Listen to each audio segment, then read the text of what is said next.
DD किसान, बदलते भारत की शान।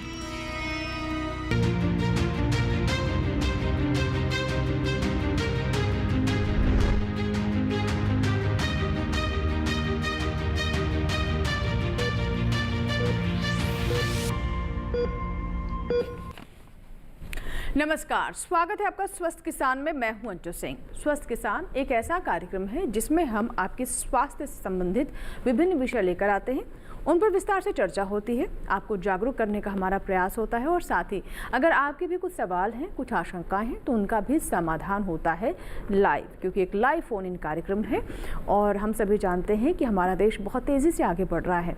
ऐसे में हमारा स्वस्थ रहना बहुत ज़रूरी है, क्योंकि अगर हम स्वस्थ राष्ट्र और प्रगति के राह पर आगे बढ़ने की सोच रहे हैं तो एक एक जन को अपने स्वास्थ्य के प्रति बहुत जागरूक होना होगा।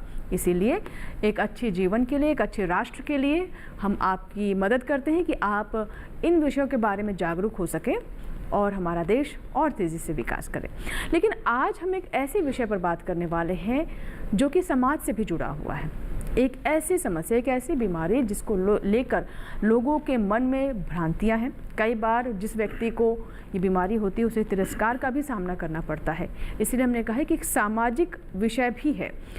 आज हम बात करने वाले हैं कुष्ठ रोग के बारे में, कैसे ये फैलता है और कैसे ये नहीं फैलता है, क्यों इसे हम कह रहे हैं कि समाज में इस व्यक्ति को तिरस्कार का सामना करना पड़ता है जो इस दौर से गुजरता है।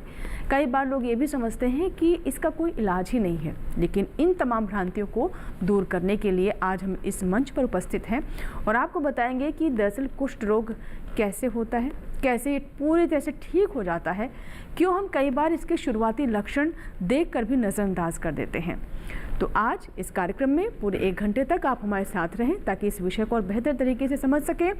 न सिर्फ इसलिए कि अगर आपके घर में किसी के साथ ये समस्या, भगवान न करे ऐसा कभी हो, या फिर अगर किसी और अन्य व्यक्ति को जानते हैं तो उसके प्रति आपका भी रवैया कैसे होगा, कैसा होना चाहिए, ये भी आज के कार्यक्रम के बाद आप बेहतर तरीके से समझ सकेंगे। आइए नज़र डालते हैं विषय पर।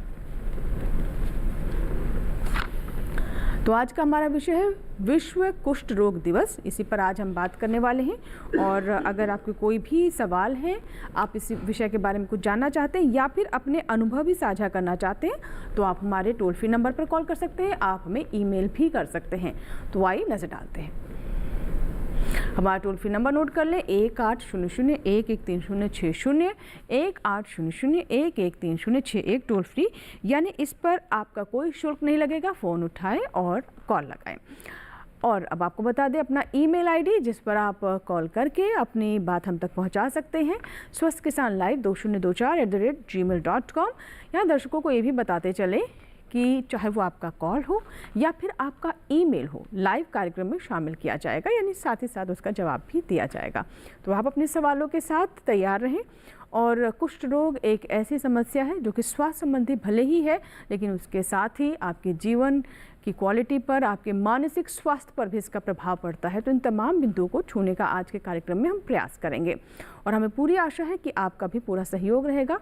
ज़्यादा से ज़्यादा सवाल पूछें, आप अपने अनुभव भी साझा कर सकते हैं। कार्यक्रम में हमारे साथ 2 खास मेहमान रहेंगे, उनसे आपकी मुलाकात करवा दें। डॉक्टर कृष्णदेव बर्मन जी हैं, विभागाध्यक्ष त्वचा रोग विभाग, मौलाना आज़ाद मेडिकल कॉलेज, नई दिल्ली से। सर बहुत बहुत स्वागत है कार्यक्रम में। डॉक्टर धारणा वाधवा जी है, वाधवा जी जो कि त्वचा रोग विभाग विशेषज्ञ हैं और आप सफदरजंग अस्पताल से हैं। बहुत बहुत स्वागत है आपका भी। नमस्कार। तो 2 बहुत ही खास मेहमान हैं आपके सवालों के जवाब देने के लिए, और आगे बढ़ें इस विषय पर और विस्तार से चर्चा करें। आपकी कॉल्स लें, आपकी ईमेल्स लें। उससे पहले एक रिपोर्ट हमने आपके लिए तैयार की है, उस पर डालते हैं नजर।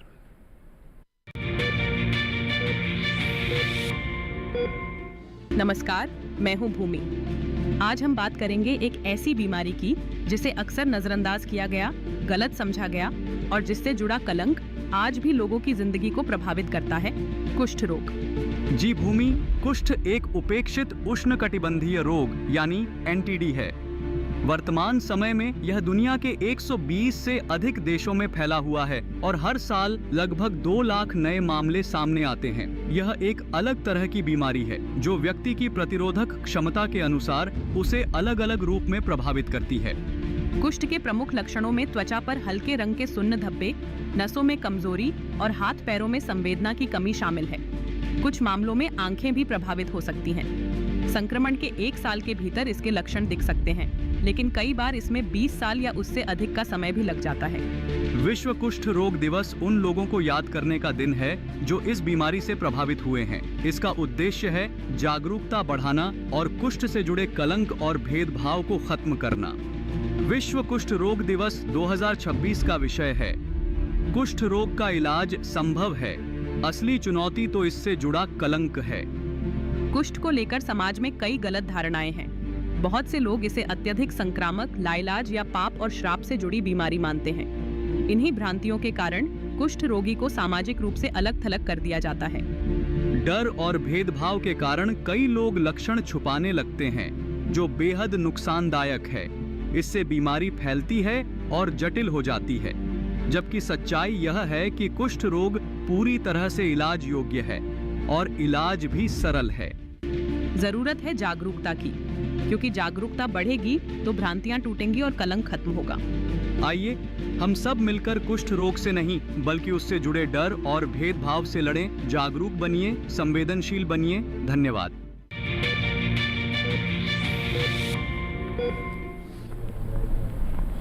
तो बिल्कुल अभी आपने ये रिपोर्ट देखी और जो कि हमने कार्यक्रम की शुरुआत में भी कहा था कि ये सिर्फ स्वास्थ्य संबंधी समस्या नहीं, एक सामाजिक जागरण की भी इसमें आवश्यकता है। इससे जिस व्यक्ति को इससे समस्या होती है वो बहुत गंभीर दौर से गुजरता है। मानसिक स्वास्थ्य भी इसमें एक बिंदु है जिस पर ध्यान देना बहुत आवश्यक है, और कुछ भ्रांतियाँ भी जिसे आज दूर करने का प्रयास करेंगे। तो सबसे पहले डॉक्टर बर्मन, मैं आपसे समझना चाहूँगी कि ये इस बीमारी को हम समझें कैसे, ये क्या है? और क्योंकि कई बार किसी का हमने देखा कुछ लोगों को अगर सफ़ेद दाग भी हो जाते हैं या थोड़ा सा भी डिफॉर्मिटी हो जाती है तो लोग सोचते हैं कि इसको कुष्ठ रोग हो गया है। तो मैं चाहूँगी कि एक मेडिकल टर्म में आप इसे कैसे समझाएंगे? देखो, कुष्ठ रोग जो एक बीमारी है जो बैक्टीरिया जिसके नाम है माइकोबैक्टीरिया लेप्री उनसे होता है। और ये पहले तो ये सोचा जाता था कि भगवान की श्राप है। बिल्कुल, कहते किसी को पाप लगा, श्राप लगा, पाप लगा है, ये सोचा जाता है। लेकिन 1886 ऑनवर्ड, 1886 मतलब 1876 से ये बैक्टीरिया को डिस्कवर किया गया था। उसके बाद से ये एक बैक्टीरियल इन्फेक्शंस बोल के जाना जाता है। लेकिन इसके साथ एक ही मेन ड्रॉबैक यह है कि ये इसके इंक्यूबेशन पीरियड जो एक बार बॉडी में घुसने के बाद जो क्लिनिकल सिम्टम्स जब तक आते हैं वो बहुत लंबा समय है। किसी का 2 महीने से लेकर 2 साल, इवन कभी कभी 20 साल तक भी हो सकता है। इसलिए इसकी जो प्रॉपर जो है इतना इजीली हमें इंक्यूबेशन पीरियड इतना लंबा होने के कारण बहुत लोगों को समझने में बहुत कठिनाई होता है। और इसकी पहला लक्षण ये होता है सूनापन आना। देखो, बहुत सी चीज़ें सूनापन मीन्स लाइक साथ में थोड़ा सा रंग भी कम होना, जिसको हम हाइपोपिगमेंटेड बोलते हैं, थोड़ा सा रंग कम होना है, और साथ में सूनापन होना, ये मेन लक्षण होते हैं। और थोड़ा लेट करके पेशेंट करेंगे कि अगर मान लो आपने ट्रीटमेंट नहीं करा, मैं इसके इलाज नहीं करा और लंबा समय उसको छोड़ दिया, तो उसकी दूसरा प्रेजेंटेशन होता है कि जो हमारा डिफॉर्मिटी मीन्स मेनली अगर आपके हाथ में है तो उंगली टेढ़ी हो जाना, है ना, और बहुत सारे जगह में जल के आपकी उंगली खराब होना। और कारण ये है कि आपके हाथ सून है, तो सून होने के कारण अगर आपके हाथ जल भी जाते हैं तो आपको पता ही नहीं चलता। तो उस कारण से आपके हाथ में डिफॉर्मिटीज वो हाथ की उंगली जो है वो छोटा हो जाता है, एब्जॉर्प्शन हो जाता है। तो ये पूरा बहुत लंबा समय अगर इलाज नहीं करेंगे तो ये इस तरह से प्रेजेंट करते हैं। डॉक्टर धारणा, मैं अब आपसे समझना चाहूँगी कि कुछ लोग, जैसे सर ने बताया कि एक तो सुन्नपन आ जाता है कई बार, और जिसके चलते आप समझ नहीं पाते हैं कि आपको चोट लग रही है, आपका वो अंग जल रहा है या फिर कुछ भी आप समझ नहीं पाते हैं, जिसे डिफॉर्मिटी भी कई बार हो जाती है। लेकिन क्या इसके कोई विशेष असर हैं? क्या कोई विशेष अंग है जिन पर इसका ज़्यादा प्रभाव पड़ता है, और उनमें किस किस तरह का प्रभाव पड़ता है? कुष्ठ रोग एक ऐसी बीमारी है, जैसे कि अभी डिस्कस हुआ कि माइकोबैक्टीरियम लेप्री कॉज कर रहा है, जो कि एक जीवाणु है। वो अक्सर कूलर बॉडी पार्ट्स, तो जो शरीर के अंग हैं जहाँ पे ठंडक रहती है, उनको सबसे पहले इफ़ेक्ट करता है। वो नर्व्स को यानी नसों को इफ़ेक्ट करता है और त्वचा, स्किन के ऊपर उसके निशान पड़ते हैं। ये निशान हल्के रंग के होते हैं या फिर लाल हो सकते हैं, पर इनमें सुनपन आता है, यानी इनमें छूने का, दर्द का पता नहीं चल पाता, और जिसके कारण बार बार जलना और उनके अंदर छाले पड़ना, ये, और कभी कभार हाथ पैर की उंगलियां गलना भी होता है। इसके अलावा ये जो पेरिफेरल नर्व्स हैं उनको भी इफ़ेक्ट करता है, जिसकी वजह से हाथों और पैरों में ग्लव एंड स्टॉकिंग एनेस्थीसिया, अर्थात जहाँ पर मोजे, जुराब और दस्ताने पहनते हैं, हाथ और पैर में वहाँ पे छूने का, दर्द का और टेम्परेचर का नहीं पता चलता, ठंडे गर्म का पता नहीं चलता। जी जी बिल्कुल। एक दर्शक हैं, विपिन हैं, जिन्होंने सागर से हमें कॉल किया है, मध्य प्रदेश, हमारे साथ फोन लाइन पर हैं। आइए उनका सवाल है। विपिन जी, मेरा सुन पा रहे हैं आप? हेलो, नमस्कार मैम। जी नमस्कार विपिन जी, बताएं क्या सवाल है आपका? जी मेरे दो सवाल है जी। पहला मैं ये जानना चाह रहा था कि कुष्ठ रोग की शुरुआत कहाँ से होती है? मतलब है कि कुछ लोगों को हाथों पर ही दिखाई देते हैं या फिर शरीर के किसी भी अंग से शुरुआत हो सकती है। और दूसरा सवाल ये था कि कई लोगों को देखा जाता है कि भेदभाव तो होता ही है, अभी भी देखा जाता है, लेकिन सवाल मेरे थे कि किस तरीके से क्या फैलता भी है या नहीं फैलता है। और कुछ लोगों को लाल दिखाई देते हैं, कुछ लोगों का सफेद जैसा हो जाता है, तो इसकी पहचान भी कैसे कर सकते हैं अगर कोई व्यक्ति करना चाहे? जी डॉक्टर बर्मन। देखो, जो लक्षण के बारे में जो पूछ रहा है, लक्षण जो पहला होता है कि जैसे अभी जस्ट हम लोगों ने बात ही करा है कि उसकी थोड़ा सा हल्का रंग, हल्कापन होना, साथ में सूनपन होना, है ना। और ये जैसे बोला गया है अभी, ठंडा जगह, बॉडी के ठंडा जगह में मतलब उसी में इफेक्ट करते हैं। इसीलिए ज़्यादातर क्या होता है कि ज़्यादातर एक्सपोज एरियाज, मतलब जो आपके खुलेपन है, जैसे चेहरा हो गया, हाथ हो गया, तो उन सब में होते हैं। और दूसरा, इसकी जो मेन इफेक्ट होता है लेप्रोसी बेसिलाई की, वो होता है नर्व्स। तो इसलिए आपकी जो पेरिफेरल नर्व्स, मतलब आपकी बॉडी के जो पेरिफेरल नर्व्स होते हैं, वो आपके मोटापन हो जाता है, उस नर्व्स की एक्टिव एक्शंस को कम कर देता है, उसकी जो काम करने का कैपेसिटी है नर्व्स की, उसको कम कर देता है। तो इसलिए बहुत से जगह में इवन नर्व्स खराब होने के बाद हाथ भी पैरालिसिस होता है उसमें। तो उस कारण से आपकी जो डिफॉर्मिटीज़ होता है वो भी ज़्यादा हो जाता है। और दूसरा, जो आप जो कह रहे थे लंबा समय स्टिग्मा, जो स्टिग्मा तो शुरुआत से ही था, जो क्या स्टिग्मा जो है वो शुरुआत से ही था, लेकिन ये ईजिली स्वास्थ्य हुई बीमारी नहीं है। लेकिन आप जो अगर किसी को इस बीमारी ट्रांसफ़र होने के लिए ऐसा ज़रूरी नहीं कि हर किसी को हो जाए। देयर आर सर्टेन बहुत सारे चीज़ें होता है, जेनेटिक प्रॉब्लम भी होता है, कुछ इम्यूनोलॉजिकल इश्यूज होता है, बिना उसकी अब हर किसी को फैलता नहीं है। और ऊपर से जेनेटिक भी हो सकता है। जेनेटिक मतलब ऐसा नहीं है, जेनेटिकली नहीं है, मतलब बहुत से लोगों के जेनेटिकल टेंडेंसी रहते हैं कि इम्यूनोलॉजिकल टेंडेंसी रहते हैं, उनकी ये होता है। मतलब इसका क्या मतलब, हर किसी को ये नहीं होता। जिसका इम्यूनोलॉजिकल डिफेक्ट थोड़ा सा लेप्रोसी के तरफ से थोड़ा कम होगा, उन्हीं को होगा। और दूसरा चीज़ मैं ये क्या कह रहा था कि ये हर किसी को इसलिए नहीं होता कि जो मैंने अभी भी बताया था कि उसको लेप्रोसी का स्पेसिफिक इम्यूनिटी कम होता है, तभी होता है। और दूसरा चीज़ ये होता है, आजकल हम लोग ये कहते हैं कि अगर किसी मरीज लेप्रोसी से अफेक्टेड है और उसको फुल ब्लोन लेप्रोसी, मतलब जिनको लेप्रोमाटस लेप्रोसी की तरफ है, जहाँ पे उनके पास मिलियंस ऑफ बेसिलाई है, बैक्टीरिया है, अगर उस मरीज के साथ कोई रहते हैं कम से कम हफ्ते में 20 घंटे उसके साथ रहते हैं, तभी उनको ट्रांसफर होने का चांसेस होता है, जिसको हम क्लोज कांटेक्ट बोलते हैं, है ना। तो उसी को ये ट्रांसफर होते हैं, अदरवाइज यूजुअली ट्रांसफर नहीं होता। जी, यानी डॉक्टर धारणा, जो एक परसेप्शन बनी हुई कि बहुत तेज़ से फैलता है, बहुत संक्रामक है, ये एक भ्रांति है, इसे हमारे जैसे डॉक्टर बर्मन ने बताया। बिल्कुल ऐसा नहीं है कि बहुत तेज़ रफ्तार से फैलता है, बहुत प्रोलॉन्ग्ड एक्सपोजर चाहिए, जैसे सर ने बोला 20 घंटे हर हफ्ते, और क्लोज कांटेक्ट चाहिए, वो भी जो बहुत ज़्यादा इन्फेक्टेड है। बिल्कुल, जो बहुत ज़्यादा बैसिलरी लोड कैरी कर रहे हैं, उनके साथ बहुत लंबे समय तक बहुत पास में रहकर, और also associated with this disorder are poverty, बहुत गरीबी और लो सोशो इकोनॉमिक स्टेटस, तो उन लोगों में देखा गया है कि ये बीमारी थोड़ी ज़्यादा होती है। अपार्ट फ्रॉम जेनेटिक टेंडेंसीज, कुछ लोग प्रीडिस्पोज्ड होते हैं इस बीमारी के लिए। अच्छा शिव जी जी, चलिए इसी के साथ ही हमें यहाँ पर एक छोटा सा ब्रेक लेना होगा, लेकिन ब्रेक के बाद जब वापस आएंगे तो हम बात करेंगे हमारे कॉलर से। शिव कुमार जी हैं जिन्होंने मध्य प्रदेश से हमें फ़ोन लगाया, उनका सवाल भी लेंगे और साथ ही ये भी बात करेंगे कि जो हम बात करते हैं एक सोशल वेलबींग की, यानी समाज में एक पूरे सम्मान के साथ जीने की, उसको लेकर किस तरह के बदलाव होने की आवश्यकता है, और जो एक ये भी भ्रांति है कि अगर हो गया तो ये आपका ठीक नहीं होगा, इसका इलाज कई बार इलाज कराने में भी देरी होती है, तो थोड़ा संकोच भी करते हैं लोग, इसे एक्सेप्ट नहीं करते हैं।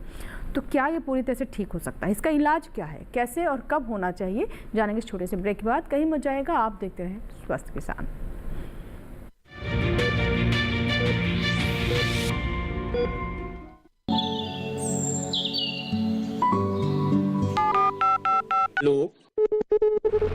कार्यक्रम के पहले कॉलर जुड़ के हम इस बीच हमारे पास कुछ ईमेल्स भी आए। सवाल पूछिए अपना। जाड़े में जो मक्का पैदा करेगी, इनमें कौन सी सावधानी बरतनी? गर्म इलाकों के लिए आप HRM 99 इनसे आप कुछ फल ले सकते हैं। जैस्मीन के पेड़ पे जैस्मीन उसको पूरी खुली धूप चाहिए। फसल में कीट लगा हो या कोई बीमारी, पशुपालन में हो कोई दिक्कत या चाहिए कोई जानकारी, फोन उठाइए, नंबर मिलाइए और कहें हेलो किसान।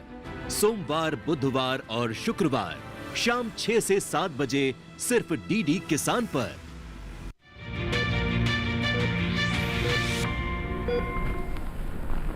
ब्रेक के बाद एक बार फिर आपका स्वागत है। आप देख रहे हैं स्वस्थ किसान। आज हम बात कर रहे हैं कुष्ठ रोग के बारे में, और जागरूकता फैलाने की आज भी बहुत आवश्यकता है, क्योंकि विश्व में हमारा देश ऐसा देश है जहां पर ये बीमारी अभी भी घर करे हुए है। कई बार लोग इसके लक्षणों को नहीं समझ पाते हैं, कई बार इसे स्वीकार करने में भी देरी करते हैं, जिसके चलते इलाज में भी काफ़ी डिले हो जाता है। एक कॉलर है, बात करते हैं उनसे। शिव कुमार जी हैं जिन्होंने मध्य प्रदेश से हमें कॉल किया है। आइए सवाल लेते हैं उनका। Hello hello. हाँ नमस्कार जी नमस्कार शिव कुमार जी, बताइए क्या सवाल है? हाँ मैडम नमस्कार, मैं शिव कुमार बोल रहा हूँ। सवाल कुछ रोग का बनता है, माता पिता को तो बच्चों को भी कुछ होगा क्या? शिव कुमार जी आपकी आवाज़ बीच बीच में ब्रेक हो रही है। ठीक है ठीक है ठीक है। जहाँ तक आपका सवाल जो ये था कि अगर दंपति को है तो क्या उनके संतान को भी ये रोग आएगा, डॉक्टर धारणा क्या बताना चाहेंगे? अगर दंपति को है तो संतान में, अगर माता गर्भवती हैं तो कुछ रेट ऑफ ट्रांसमिशन रिस्क होता है कि बच्चे में ये जा सकता है। उसके अलावा जब बच्चे को माँ स्तनपान करती है यानी ब्रेस्ट फीड करती हैं, तो उसके अंदर भी एक रिस्क रहता है कि बच्चे में बीमारी जा सकती है। बाकी जो मेन मोड ऑफ स्प्रेड है इस बीमारी का, वो नेजोफेरेंजियल ड्रॉपलेट इन्फेक्शन से है। यानी जब इंसान खांसता है या छींक मारता है, जो नाक या मुंह से छोटी छोटी ड्रॉपलेट्स निकलती हैं, उनके थ्रू ये ट्रांसमिट होता है। तो अगर दंपति को है और वो अनट्रीटेड हैं, यानी उन्होंने इलाज नहीं शुरू किया है, तो बच्चे को रिस्क ऑफ ट्रांसमिशन है। परंतु अगर दोनों हस्बैंड वाइफ ट्रीटमेंट लेना शुरू कर देते हैं तो 99% जो रिस्क ऑफ इन्फेक्शन होता है वो हट जाता है, even with a single dose of MDT। यानी एक डोज भी अगर चली जाती है दोनों हस्बैंड वाइफ में, तो उनका रिस्क ऑफ ट्रांसमिशन सिग्निफिकेंटली लो हो जाता है। जी डॉक्टर बर्मन, एक और कॉलर है, उनसे हम बात कर लेते हैं। हमारे साथ उत्तर प्रदेश के बाराबंकी से हैं हमारे दर्शक। आइए बात करते हैं। नंदकिशोर मिश्रा जी हैं। हेलो। हाँ नमस्कार सर, मेरा नाम नंदकिशोर मिश्रा है। मैं जानना ये चाहता हूँ कि यहाँ जो है गाँव में बड़ी भ्रांति होती है कि जो मछली दही खाएगा, मछली उड़द की दाल खाएगा, उसको कुछ रोग हो जाता है। ये कितनी बड़ी सच्चाई है। दूसरी चीज, हमारा दिनचर्या कैसा होना चाहिए जिससे कुछ रोग से हम बच सकें? नंद स्वरूप जी, आपके कहने का मतलब है जो मछली का सेवन करता है उसे कुछ रोग होता है, ये कहते हैं गाँव में? हेलो जी सर, यही मेरे ख्याल से इनका कहना था। हाँ ठीक है। एक्चुअली ये सारे मिथ है। कोई भी चीज़ खाने, कोई भी चीज़ पीने से ये कुछ रोग नहीं फैलता। जैसे हमने शुरुआत में ही बोला है कि ये एक तरह से बैक्टीरियल कीटाणु द्वारा फैलाए, कीटाणु के द्वारा होने वाला बीमारी है, जिसके नाम है माइकोबैक्टीरियम लेप्री। तो ये माइकोबैक्टीरियम लेप्रे किसी खाने से या कहीं से किसी चीज़ पे पीने से नहीं फैलता।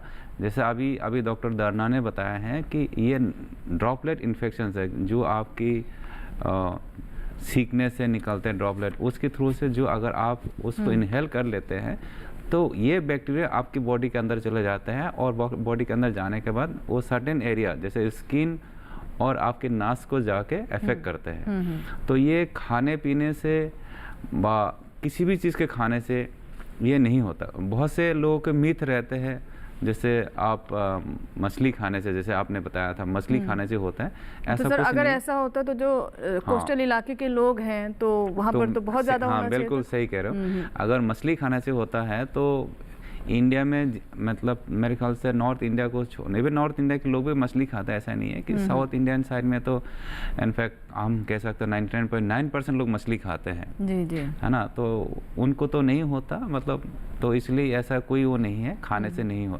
होता है ये बीमारी, सिर्फ कीटाणु द्वारा ही ट्रांसमिट होता है। जी डॉक्टर धारणा, ये इस बात को भी क्लियर करना बहुत आवश्यक था, क्योंकि मैं वही कह रही हूँ कि यहाँ तक कि मैं तो कहूँगी कि सिनेमा में भी इसको जिस तरीके से दिखाया गया है उससे भी उस सोच में बहुत प्रभाव पड़ा है कि किसी को श्राप मिल गया, किसी ने किसी के बारे में भगवान ने श्राप दे दिया हो तो उसको कुष्ठ रोग हो गया। तो शायद ये भी वजह है कि आज भी लोग उसी तरीके से सोचते हैं, लेकिन ये बिल्कुल ऐसा नहीं है। अन्य किसी भी समस्या की जैसी ही बीमारी है जिसका इलाज भी हो सकता है, और इसे आप एक सोशल स्टिग्मा या फिर एक सामाजिक तिरस्कार से जोड़कर ना ही देखें। ये बिल्कुल भी किसी भी व्यक्ति के लिए बिल्कुल उचित नहीं है, चाहे वो कोई बीमारी हो या फिर कोई और भी वजह हो। डॉक्टर धारणा, अब मैं आपसे ये जानना चाहूँगी कि क्या इसमें जो संक्रमित जो अंग है जिन पर इसका प्रभाव होता है, क्या इसका स्थायी नुकसान भी कुछ हो सकता है अगर वो सही समय पर ट्रीट नहीं किया गया? अगर परमानेंट लॉस कोई हो सकता है इससे? अगर इलाज ठीक समय पे नहीं शुरू किया गया तो जो कॉम्प्लिकेशंस है इस बीमारी में वो ये हैं कि क्योंकि ये सुनपन कर रहा है, तो सुनपन के कारण स्पेशली हाथ और पाँव में पता नहीं चलता बार बार चोट का, या फिर ठंडा गर्म पानी लगने से छाले पड़ने शुरू हो जाते हैं, या बहुत समय बिना रुके चलने से, काम करने से पैर के तलवे में छाले या चोटें लगनी शुरू हो जाती हैं, जो उस व्यक्ति को उस समय नहीं पता चल रहा है क्योंकि वो दर्द नहीं कर रही हैं, और क्योंकि वो अननोटिस जा रही हैं, उनके बारे में नहीं पता है व्यक्ति को, उसके कारण उधर बार बार इन्फेक्शन के कारण अल्सरेशन यानी घाव बनना, और वो घाव बढ़ बढ़ के हड्डियां गलना, उंगलियां गलना, और पैर की भी हड्डियां गलना, टेढ़ा होना, हाथ पाँव का टेढ़ा होना, इस प्रकार टेढ़ा होना कि हाथ और पाँव का नॉर्मल फंक्शन वो इंसान ना कर पाए। ये सब कॉम्प्लिकेशंस होती है जिनको हम डिफॉर्मिटीज़ बोलते हैं। तो बहुत ज़रूरी है कि जल्दी समय पर इस बीमारी को पकड़ा जाए और इलाज जल्दी शुरू किया जाए, ना कि इसको तिरस्कार की भावना से घर में बैठ के वेट किया जाए, उससे डिफॉर्मिटीज़ का रिस्क बहुत बढ़ जाता है। जी जी डॉक्टर बर्मन, जैसे मैम ने भी बताया कि किस तरह के नुकसान हो सकते हैं। अब आते हैं कि ट्रीटमेंट के ऊपर, कि ट्रीटमेंट क्या लंबा ट्रीटमेंट होता है या फिर कि कौन किस स्थिति में है उसके अनुसार भी ट्रीटमेंट इलाज किया जाता है, इस पर क्या बताना चाहेंगे? और क्या इसमें प्रोसीजर्स भी करने पड़ते हैं, क्या यहाँ तक भी पहुँचते हैं? हाँ, करना पड़ते हैं। इसके ट्रीटमेंट के बारे में अगर हम बताएंगे तो ये ट्रीटमेंट तो थोड़ा लंबा होता है, लेकिन WHO के हिसाब से, जैसे वर्ल्ड हेल्थ ऑर्गेनाइजेशंस की जो क्लासिफिकेशंस है उसके हिसाब से अगर आपके पास 5 लीजन है, 5 पैचेस है स्किन का, जो हल्की रंग वाले और सुनापन वाले, अगर 5 पैचेस हैं तो उसको हम पॉसीबैसिलर, मतलब जिसमें कम मात्रा की बेसिलाई है उसमें हम काउंट करते हैं, और जिसके 5 से ऊपर लीजन्स है, स्किन लीजन्स है, तो उसको हम मल्टीबैसिलरी, मतलब उसमें हम काउंट करते हैं। तो आजकल नया नियम के हिसाब से हम मल्टीबैसिलरी और पॉसीबैसिलरी दोनों को 3 दवाई देते हैं, जो नोवार्टिस द्वारा सप्लाई किया गया ऑल ओवर वर्ल्ड, जो ब्लिस्टर पैक होता है वो मिलता है हम सबको, और वो WHO के थ्रू से मतलब सप्लाई होता है। और स्पेशली जहाँ पे लेप्रोसी से अभी भी एंडेमिक एरिया है, उस एरिया में अभी भी फ्री ऑफ कॉस्ट सप्लाई होता है ऑल ओवर द वर्ल्ड, है ना, पूरे विश्व में सप्लाई होता है। तो जो पॉसिबैसिलरी थेरेपी होते हैं उसको 6 महीना कम से कम देते हैं, कम से कम 6 महीना। और अगर उस 6 महीने को हमें, अगर मान लो कोई पेशेंट्स 1 महीने बीच में गैप कर दिया, बस 15 दिन गैप कर दिया, तो जो 6 महीने की जो हमें दवाई होता है उसको 9 महीने में अगर कोई कंप्लीट करते तो हम उसको कंप्लीशंस ऑफ ट्रीटमेंट माना जाता है, उसकी बीमारी मुक्त बोलते हैं। पॉसिबेसलरी में, जिसमें आपकी बेसिलरी कीटाणु की मात्रा कम होते हैं, और जहाँ पे हम मल्टी बेसिलरी बोलते हैं, जहाँ पे कीटाणु की मात्रा ज़्यादा होता है, उसमें हम 12 महीना की दवाई देते हैं। तो अगर 12 महीने की दवाई, वो जैसे मैंने आपको अभी बताया, तो पॉसिबल में अगर 6 महीने वाले दवाई का अगर हम 9 महीने में कंप्लीट करें तभी हम कॉम्प्लीशंस बोलते हैं। और उसी तरह से 12 महीने की दवाई अगर कोई पेशेंट्स 18 महीने में कंप्लीट करते हैं तो हम उसको भी हम कॉम्प्लिकेशंस बोलते हैं। लेकिन ऐसा नहीं है कि अगर आप दवाई कंप्लीट कर लिया तो रिलैप्स भी होता है सर? हाँ, क्या ये नहीं होगा, मतलब ज़्यादातर केसेस में नहीं होता, लेकिन 1-2% कभी भी चांस हो सकता है, रिलैप्स भी हो सकता है। देखो, अगर हम प्रॉपर तरीके से इलाज करेंगे तो ये इलाज हो सकता है, बीमारी ख़त्म हो सकता है। जैसे इंडिया में तो हम अभी भी इसी बीमारी को लेके बहुत परेशान हैं, लेकिन बहुत सारे कंट्रीज़ इस बीमारी से मुक्त हो चुका है, कारण उन लोगों ने अच्छे से इलाज करा है, समय रहते इलाज करा है, सारे इसलिए मुक्त हो गया। तो हम लोग इंडिया भी उसी तरह अग्रसर कर रहा है। अभी हमारा इंडिया की भी बहुत कम नंबर्स है अभी, परसेंटेज वाइज हम 10,000 में जैसे हम कैलकुलेशन करते हैं, 10,000 में अभी 0.67% के आसपास है हमारा रेट, जो 1 से कम है, जो एलिमिनेशन का स्टेट में है हम लोग अभी भी। तो इसलिए अगर हम अभी भी उसको प्रॉपर तरीके से इलाज करेंगे तो हम भी जीरो फॉर्म में, जीरो ऑफ लेप्रोसी इरेडिकेशन में जा सकते हैं। एलिमिनेशन के बजाय हम इरेडिकेशन में जा सकते हैं। जी। डॉक्टर धारणा, आप क्या बताना चाहेंगे कि इसके जो परमानेंट इलाज की अगर हम बात करें और इरेडिकेशन की बात करें, तो क्या इसके कोई और भी, ये सिर्फ ट्रीटमेंट ही है या फिर इसे जड़ से ख़त्म करने के और भी कुछ तरीके हैं? जड़ से ख़त्म करने के लिए इस बीमारी को जल्दी पकड़ना और इसका पूर्णतः इलाज करना, ये 2 मेन चीज़ें हैं जिसके ऊपर हमें फोकस करना है। तो early detection and complete treatment.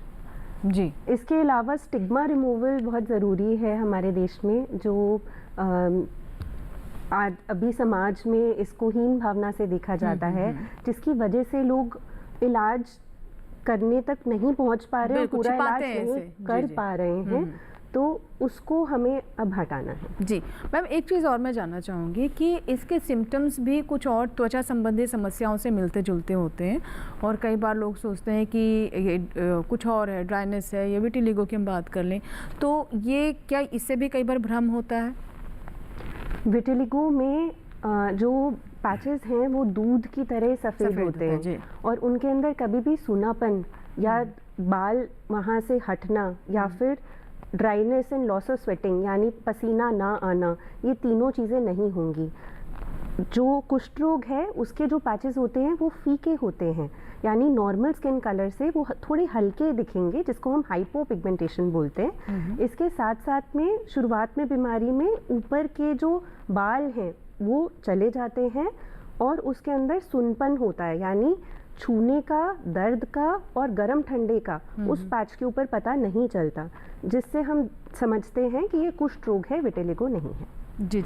Sir, आप क्या बताना चाहेंगे कि जो एक, मैं कहती हूँ कि ये सिर्फ एक तो समस्या तो है ही, इसका आप ट्रीटमेंट कर लेंगे, लेकिन एक व्यक्ति को मानसिक यातना भी बहुत ज़्यादा होती है, तो इसे हम किस तरीके से एड्रेस करें कि आप अगर आपको कुछ रोग हो भी गया है तो उसका ट्रीटमेंट तो हो रहा है, लेकिन मानसिक तौर पर भी वो उतना ही स्वस्थ रहे?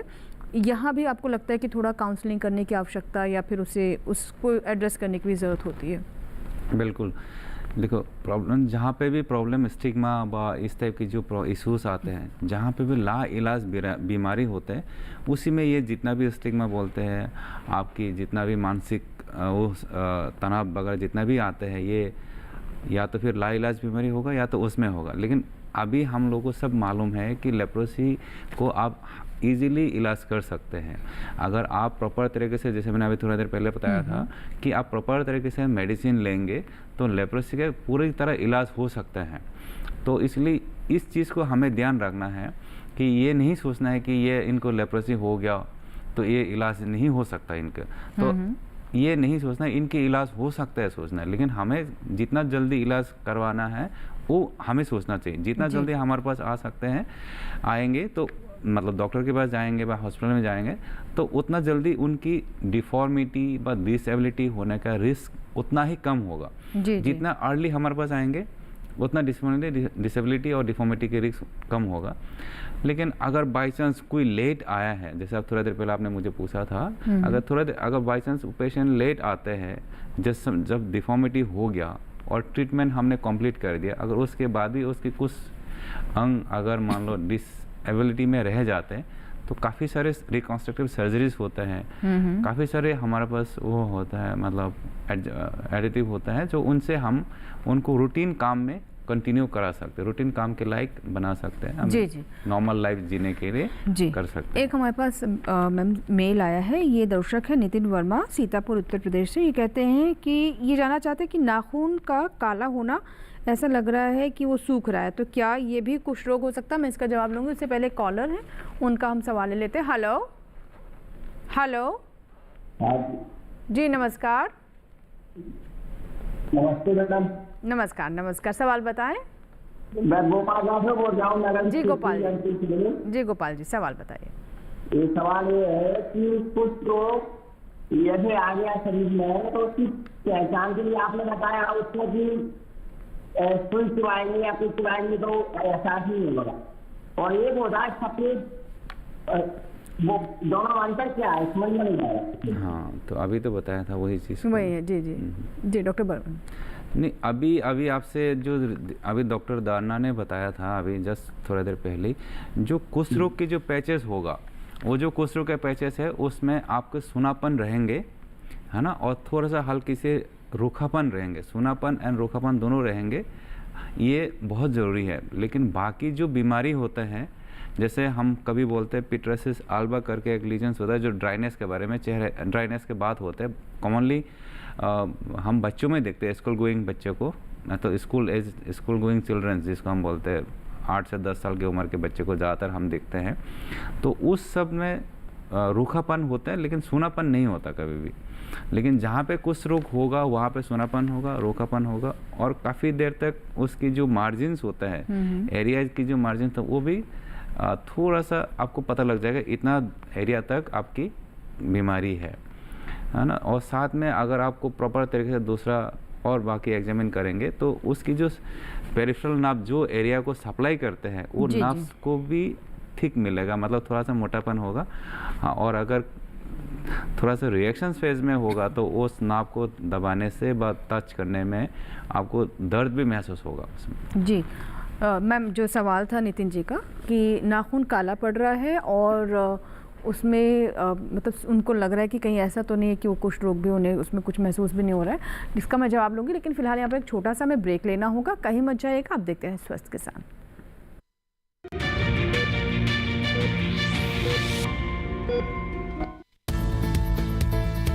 किस फसल की क्या है चाल, किस मंडी का क्या है हाल, उतरते चढ़ते भाव का असर, आयात निर्यात का क्या है असर, कैसा रहेगा आगे बाजार, बताएंगे मंडियों के जानकार। देखिए मंडी खबर सोमवार से शनिवार शाम 5 बजे सिर्फ दूरदर्शन किसान चैनल पर।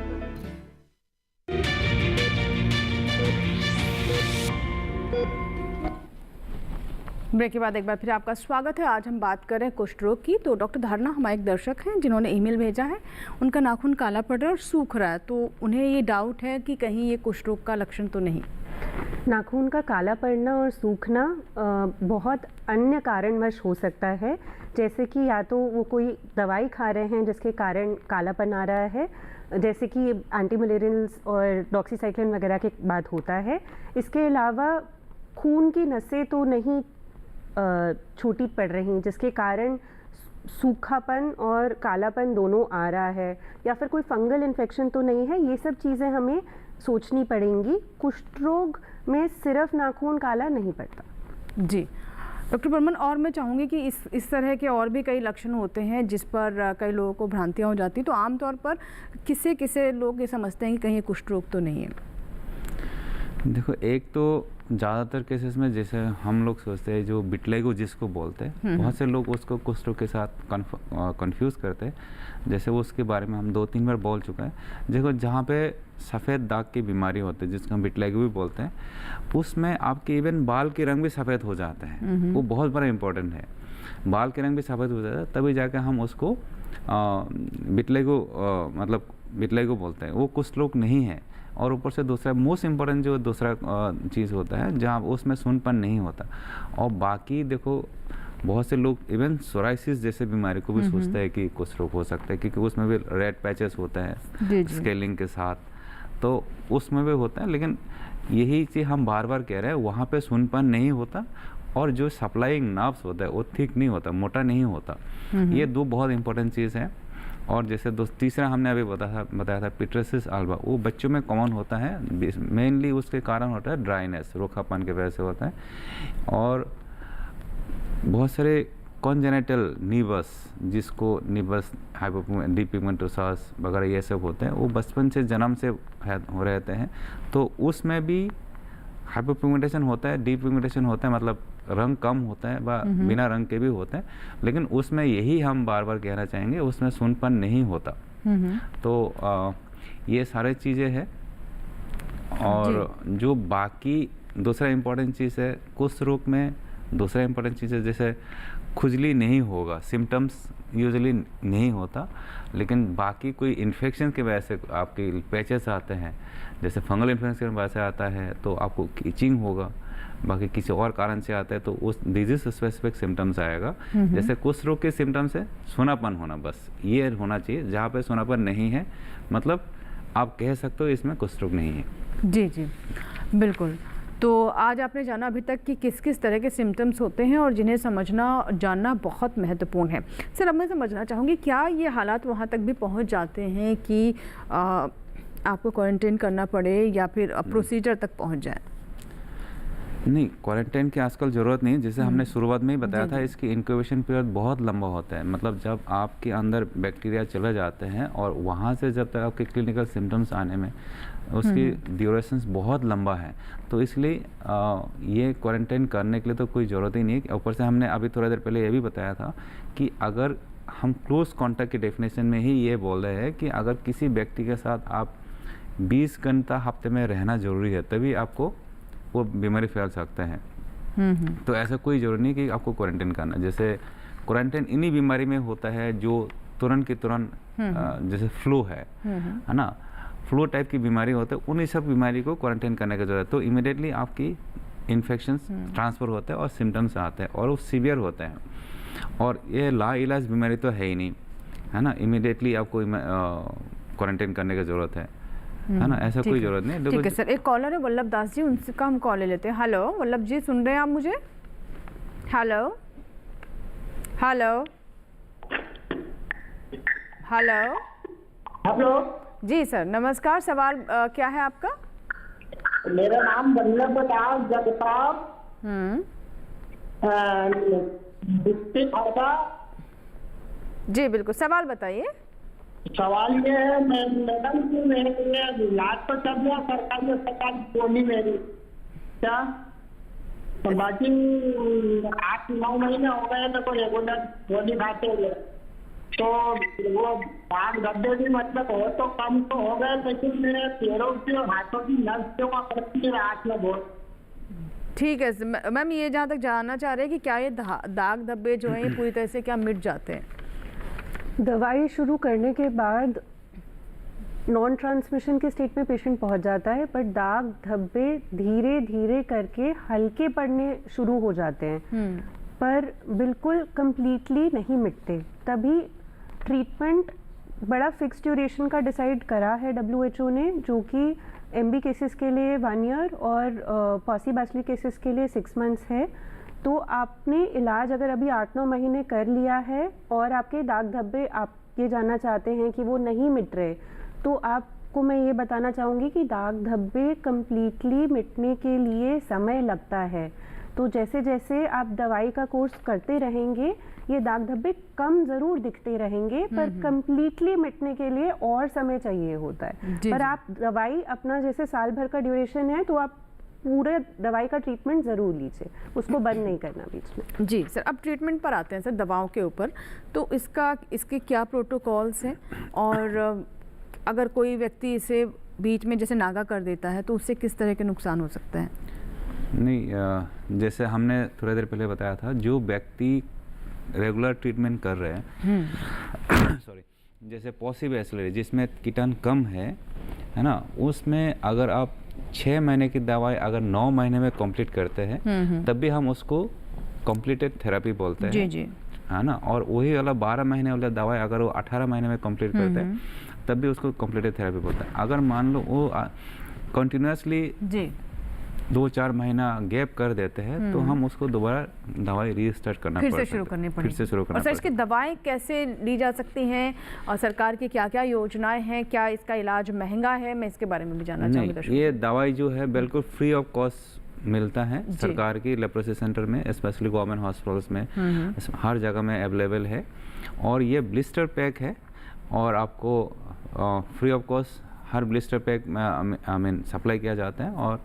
और इसका खाने का तरीका उसी ब्लिस्टर पैक में ही लिखा रहता है कि फर्स्ट डे में आपको ये लेना है, फिर दूसरा दिन में ये है, तीसरा दिन में, वो दिन भी लिखा रहता है उसमें 1 2 3 4 5 28 डेज तक की लिखा रहता है। अगर आप उसको रेगुलरली उसी हिसाब से आपको फॉलो करके खाते रहना। दवाई की शुरुआत के 2-4 चीज़ें हम मरीज़ की फ़ायदे के लिए बताना चाहेंगे।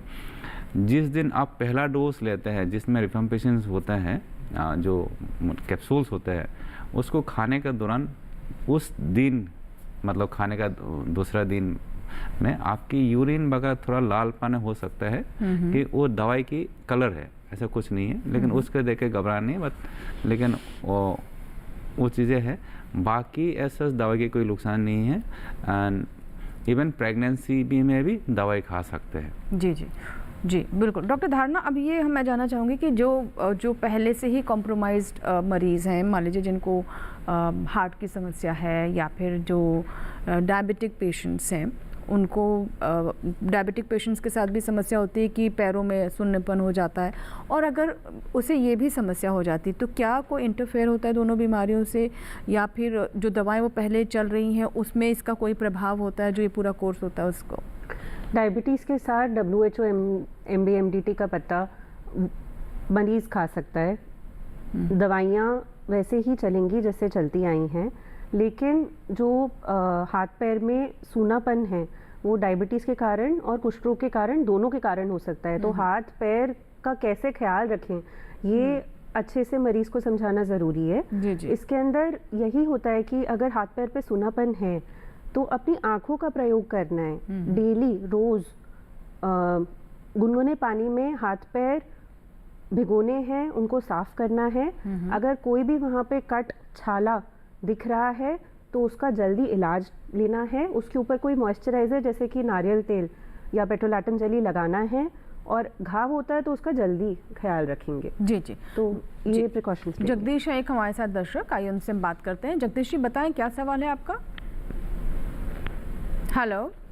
हेलो जी नमस्कार जगदीश जी, अपना सवाल बताइए। नमस्कार मैडम जी। जी नमस्कार। मैं जब भी बोलूँगा तो मैं उत्तराखंड से ना, तो जगदीश जी आपकी आवाज़ नहीं आ रही है ठीक से, आप थोड़ा नेटवर्क क्षेत्र में आ जाएं और हो सके थोड़ा ऊंचा बोले, आपकी आवाज़ नहीं सुनाई दे रही। अब आवाज़ आ रही है मैम आपको? हाँ जी आ रही है। मैम जी मेरे जो स्किन में ना इन्फेक्शन हो गई थी, वो उसका पहला हमें 2023 में लगा था पता।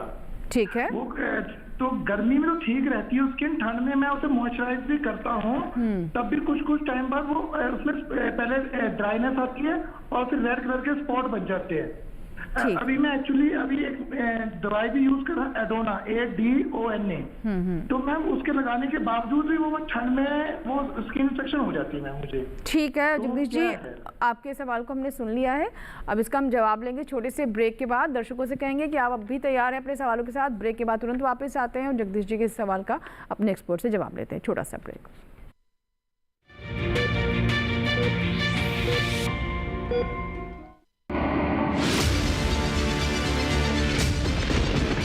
बारिश हो या हो तूफान, ओलावृष्टि या तापमान, या हो पर्यटक स्थलों का पूर्वानुमान, पाला हो या कोहरा हो, या हो वायु की गुणवत्ता,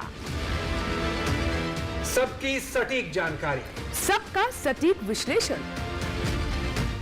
देखिए हमारे साथ मौसम खबर में। मौसम खबर, देश के मौसम का सबसे तेज और सटीक विश्लेषण, रोजाना शाम 7:30 बजे डीडी किसान पर।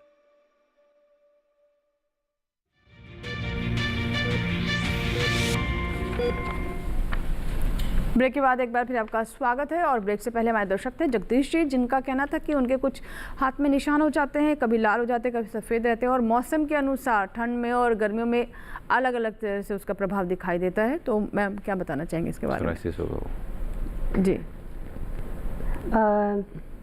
सिर्फ ड्राइनेस और रंग का बदलना और सर्दियों में ज़्यादा खुश्की लगना, ये अन्य बीमारियों में भी दिख सकता है, जैसे कि सोरियासिस। पर क्या ये सोरियासिस है या नहीं, इसके लिए आपको एक त्वचा विशेषज्ञ के पास जाना चाहिए। कुष्ठ रोग का जैसे आज हम डिस्कशन कर रहे हैं, उसके अंदर सूनापन होना ज़रूरी है। अगर सूनापन नहीं है तो शायद सिर्फ खुश्की से हम उस बीमारी को कुष्ठ रोग नहीं बोलेंगे। जी सर, आप कुछ बताना चाहेंगे इस पर? हाँ, जैसे जिस तरह से बता रहा है कि उनको सर्दी में ज़्यादा हो जाते हैं, गर्मी में कम हो जाते हैं, और मॉइस्चराइजर वगैरह लगाने से रिलीफ हो जाते हैं। जी जी। तो ये ज़्यादातर केसेस में सोराइसिस या तो कोई भी ड्राइनेस जैसे बीमारी जिसमें रूखापन ज़्यादा होता है, इस तरह की कोई बीमारी हो सकता है। तो ये इसके प्रॉपर इलाज के लिए उनको नियर बाई जहाँ पे उनके आसपास के स्किन स्पेशलिस्ट है उन्हीं से संपर्क करें तो ज़्यादा बेहतर होंगे, क्योंकि ऐसे कहना मुश्किल है। लेकिन जो सिम्टम्स वो बता रहे हैं, जैसे डॉक्टर दान ने ऑलरेडी बताया है कि ये कुष्ठ रोग नहीं होगा, क्योंकि जिसमें सूनपन नहीं है, हमने बार बार ये चीज़ को हाईलाइट करा है, जिसमें सूनपन नहीं है तो वेरी अनलाइकली, बहुत कम चांसेस है उसमें उसको कुष्ठ रोग कुष्ठ रोग होने के। जी जी सर, अब मैं जानना चाहूँगी कि सरकार की तरफ से किस किस तरह के प्रयास किए जा रहे हैं, किस किस तरह की योजनाएं हैं इसको लेकर? जैसे नेशनल लेप्रोसी इरेडिकेशन प्रोग्राम या एलिमिनेशन प्रोग्राम में हमारा ये टारगेट रहता है कि हम लोग जीरो ट्रांसमिशन लाएंगे और चाइल्ड केसेस को कम से कम करेंगे, है ना। ये हमारा टारगेट रहता है। और जीरो डिफॉर्मिटी, मतलब जहाँ पे हमारा डिफॉर्मिटी व डिसेबिलिटी जीरो हो जाए, ये हमारा टारगेट है। उसके लिए सरकार की बहुत सारी योजनाएं चल रहा है। उनमें से योजनाएं में से देखो जी उन सब भी है, कीमो प्रोफाइलैक्सिस भी चलते हैं। जैसे किसी के घर में अगर मान लो हाईली इन्फेक्टेड लेप्रोसी पेशेंट मिल जाते हैं तो उनके आसपास के लोगों को हम कीमो प्रोफाइलैक्सिस की व्यवस्था भी देते हैं। मतलब उनको एक डोज दवाई की दिया जाता है, एक वो भी है।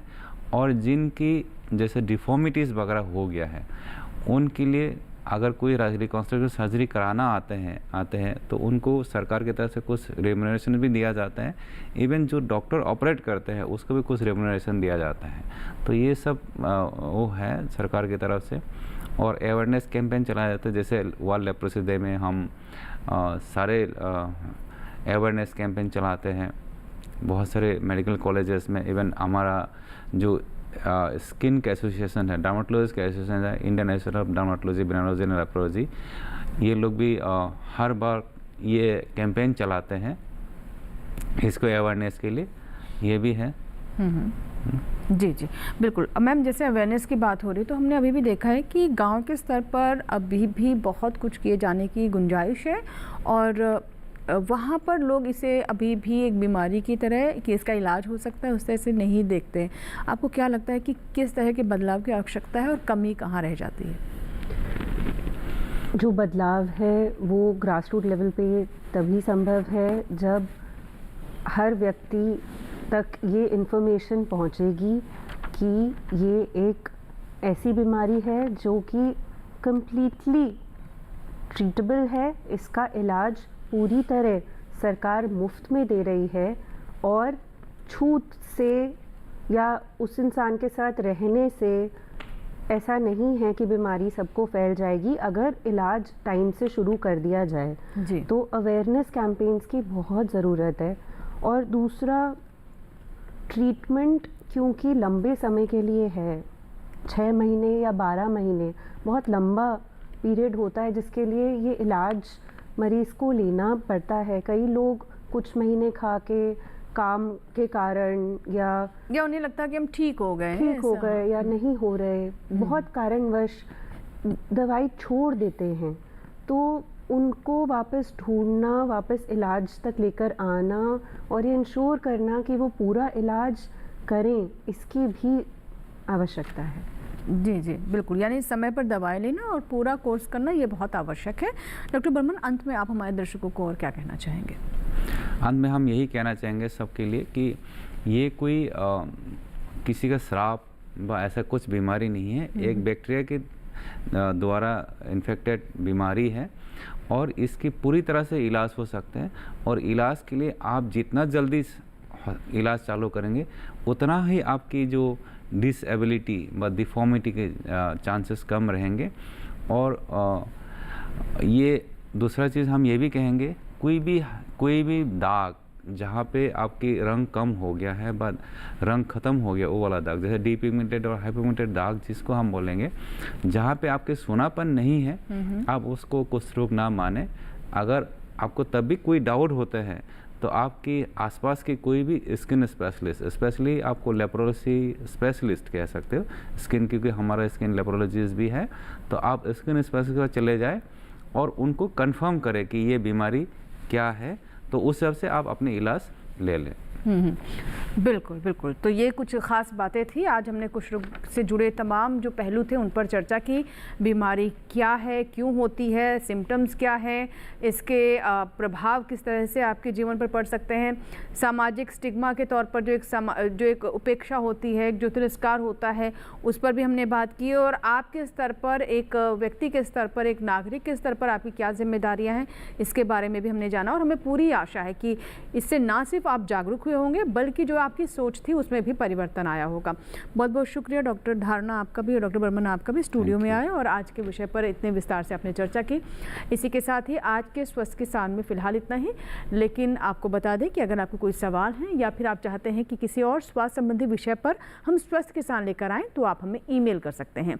हमारा ईमेल आईडी एक बार फिर से नोट कर लें, स्वस्थ किसान लाइव 2024@gmail.com, यानी स्वस्थ किसान लाइव 2024@gmail.com। आप हमारा ये कार्यक्रम YouTube चैनल पर भी देख सकते हैं, यानी अगर आज किसी जानकारी को फिर से सुनना चाहते हैं तो आप इस QR कोड को स्कैन करें अभी अपने मोबाइल पर, आप सीधे हमारे कार्यक्रम पर पहुंच जाएंगे YouTube पर। आप हमारे चैनल को सब्सक्राइब करें अगर अभी तक आपने नहीं किया है। अगर आपको कार्यक्रम पसंद आए तो लाइक करें, कमेंट करके आप अपने सुझाव भी दे सकते हैं, अपना फीडबैक भी दे सकते हैं और ज़्यादा से ज़्यादा लोगों के साथ कार्यक्रम के लिंक को साझा भी करें ताकि जागरूकता हर स्तर तक पहुंचे। इसी के साथ यहाँ लेंगे आपसे इजाज़त। आप स्वस्थ रहें, मंगल रहें और दूरदर्शन किसान के साथ बने रहें। नमस्कार।